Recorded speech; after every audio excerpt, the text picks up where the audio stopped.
this segment, I'll be applying underglaze to bone dry clay. So the main difference we're going to notice here is that the underglaze is going to soak in quite a bit faster.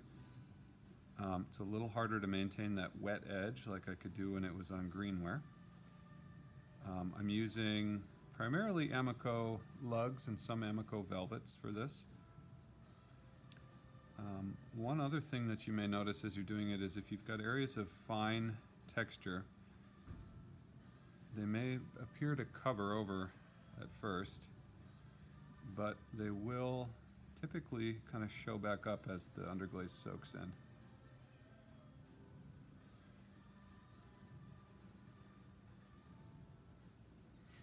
You also want to be really careful as you're doing this because you're adding moisture to the bone dry clay, and that can lead to pieces cracking or breaking, especially if they're delicate. The benefit to painting the underglaze on prior to doing the firing is that if you have any touch-ups or you want to add another layer of color in textures, you can paint on and then wipe that second layer off without removing the first layer that's been fired on. There is no need to fire underglaze onto bisque though prior to adding the clear glaze if you want to have it clear.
Occasionally you may want a color that's different than what's in the containers.